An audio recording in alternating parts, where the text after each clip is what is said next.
Alright everyone, take a seat. Yes, trickle in, trickle in. Before the video actually starts and we get to the actual intro, I just need to take a moment right at the start of the video to shout out the Rangers under-17s who have went and bet Roma in the final. Yes, we spoke about the tournament yesterday. It was going to be a very, very difficult game. Now the final score was actually 1-1, but in penalty kicks, every single one of them showed true class and composure where they bet Roma 9-8. On penalties. That's absolutely tremendous. So shout out to every single one of the young bears doing the badge proud, bringing another tournament home. The treble is still on. Glorious. No, I won't give in till I'm victorious. Hello everyone, this is CJ Novo 992 and today we are back with another brand new video. Today's video, as you can tell by that deliciously clickbaity title, we're here to talk about Rangers versus St Johnstone. So let's just jump straight to it then, shall we? 3, 2, 1. Rangers versus St Johnstone, 3 PM kickoff at Ibrox. Now, before we talk about the famous, because that's what we like to do here, let's actually look at St Johnstone because they are a pretty weird side. Because before the winter break, they were one of the hottest, most informed teams in Scottish football. They put a 5, 6, 7 week run together, which was one of their best that they've ever had. Now, sprinkled in between that, they obviously played us. So the last 2 times we've played St Johnstone, they've been on a great run of form. The first time, obviously, they came up to Ibrox, we absolutely pulled their pants down and spanked the little bottoms because it was vicious. It finished 5-1. Then they battled, they knuckled down, they got a reaction from their squad, they built their way back up, and then we played them at their park, and it took an Alfredo Morelos double and a late 88th, 89th minute goal, if I'm remembering correctly, from Morelos to end up winning us that game. So that's how the last 2 meetings have went when they've been playing well in between playing Rangers. But this time it's completely opposite. Since the turn of the winter break, St Johnstone's just not came back from holiday. They've been extremely poor. If you've been following the SPFL show, which is on every Monday 7 PM live, but on the show we talked about St Johnstone losing their overall identity, maybe a wee bit more confidence in their overall game plans, because let's be fair, the last couple of games versus Celtic, they just haven't turned up. They gave it a go in the very first match, but ever since then it's just like they just didn't believe that they could do it. And one of the most disappointing results for them all season happened just before the latest Celtic game, where they got beat 2-1 versus Hamilton, and I mean they got played off the park with Hamilton. So I'm very interested to see what the response is actually going to be, because they just got turned over by Celtic 5-0. What's going to happen now when they come to Rangers? Are they still going to try and play their way of football, or are they going to retreat into themselves and try and play the 2 banks of 4, defend deep and just scrape and fight for any single point? I'm thinking it's going to be the latter, so I'm expecting a very infuriating, stressful game, which leads me perfectly over to the Rangers side of things, because unfortunately the injury list and suspension list is absolutely full, so let's jump to that first, shall we? Now, Rangers obviously has 2 suspensions. Alfredo Morelos, our top goal scorer and the best striker in Scottish football this season, on. And obviously Alan McGregor, Rangers have had to kind of accept their punishment from the SFA, so he will be missing out.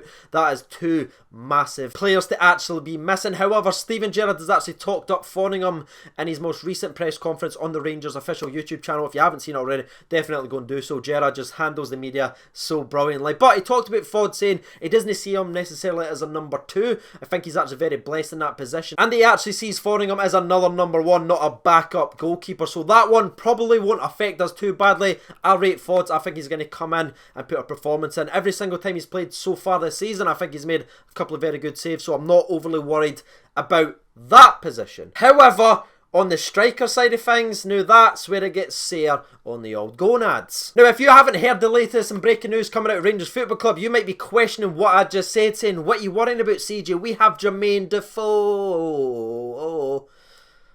or Kyle Lafferty. No. Which leads me perfectly over to the injury news, and let's start off with both then, shall we? Jermaine Defoe could possibly miss the St Johnstone game with a hamstring injury, and Kyle Lafferty could possibly miss the game with a calf injury.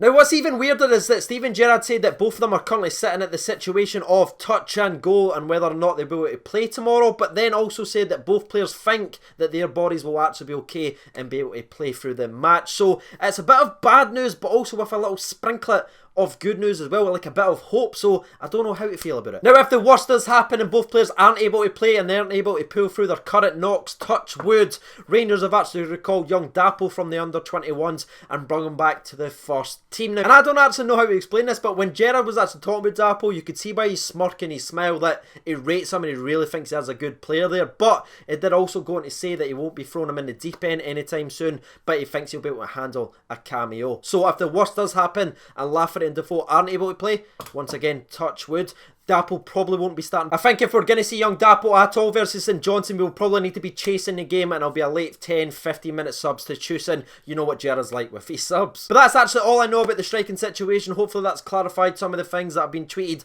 and asked so far in the last couple of hours before making this actual video. Moving away from the strikers though, we've obviously got Grezda, who still about a week away. I know I've been saying that for the last 3 days, but still technically a week, so apologies. So moving away from Grezda for a moment now, we have a bit of bad news and another good news situation on the injury front for Rangers. The bad news starting off with is that Graham Dorrans has had a setback.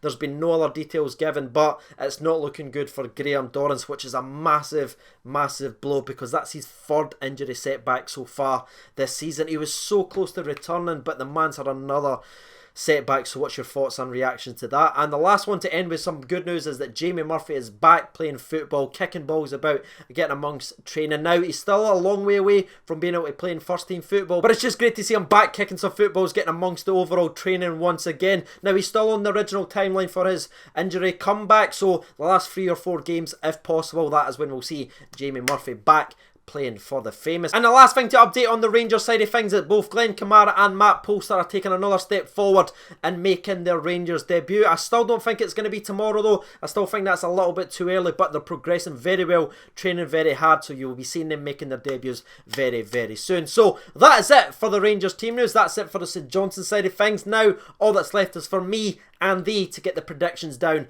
in the comment section below. Well, you'll comment them, I'll say them audibly.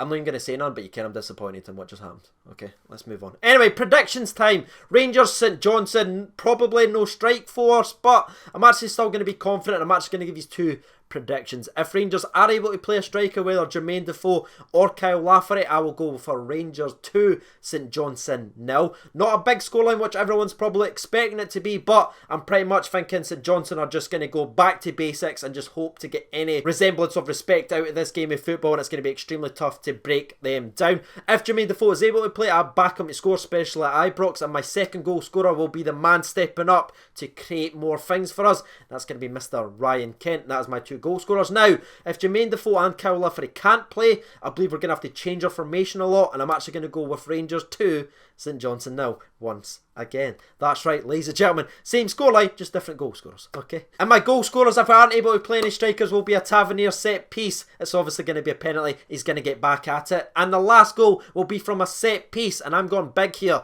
ladies and gentlemen, boys and girls. I'm going to go with Joe Worrell to get his first goal of the season. But that is it from my side of things. That's the team news, that's the prediction. All that's left now is to toast the lads ahead of the performance. And you know what happens if you've done a sponsor break? Some of you's never done it last time. We drop points, okay? 0-0 draw. So on your hands, okay? Grab your refreshments, everyone. 3, 2, 1. Sponsor break.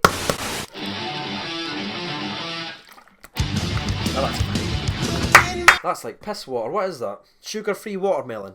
So now that the prediction's out of the way, we've had a little refreshment. It's time to jump over to Twitter and hear from the people directly. 720 votes. Thank you so much for getting involved. 4% votes for St Johnstone. It's no good start. 4% votes for the draw, but 91% of the people votes for Rangers. Wait, is that not 99%? Even the polls tin pot. Come on! Tin pot host, tin pot channel, tin pot poll to one side. Let's hear from the people then, shall we? Stevie Brown says, well win. 3-1, Kent, Katic and a Tavernier free kick. Now that would be interesting. Royal Neil says 4-0, goals from Captain Tav, Kent, Candace and Katic. Alfredo says 2-0 to the famous. Arfield and a Tav penalty to stop 10 in a row conspiracies going. Mark Mendes says 3-0 Middleton, Kent and Arnfield. Well done, Mark. Have a feeling Middleton will start with Lafferty and Defoe both being doubts. That could possibly happen, mate. We've seen his finishing ability before. Jude also writes in, going for a solid 3-0 tomorrow. Robert Lettler says, well win 2-1, no strikers, so Kent will play as a false 9. Him and Middleton to get our goals. Ross Cameron says hard fought 2-0 to the Bears. Katic header and Ryan Kent. Penna Cartel says nay strikers, but still 2-0. Seems to be a popular scoreline. Last chances 2-0 to Rangers and 2-0 Kelly would be good. Okay, I don't know who Kelly's actually playing this week. Scott Lawson says Kent brace, Candyman, Tav Penn 4-0. Dale Valentine says 3-0 to the Gers. Candace hat-trick. And the last 2 or 3 that we'll actually read out comes from Sean. He says 3-0 Rangers.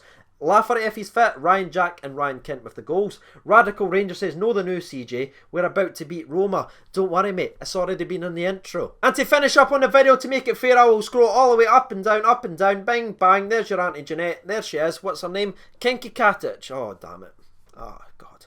3-0 to the famous goal scorers Arfield, Middleton and Kent, and a red card for either team. So there we are, ladies and gentlemen, boys and girls. You've heard from the people, you've heard from myself. If you haven't done so already, you know what to do by now. And shout out to the 50 strong on the Patreon's account. As always, I greatly appreciate all the support. If you would like to support the channel directly, the link for that will be down in the description below. I've been CJ Nova92. Thanks so much for watching, and bye bye.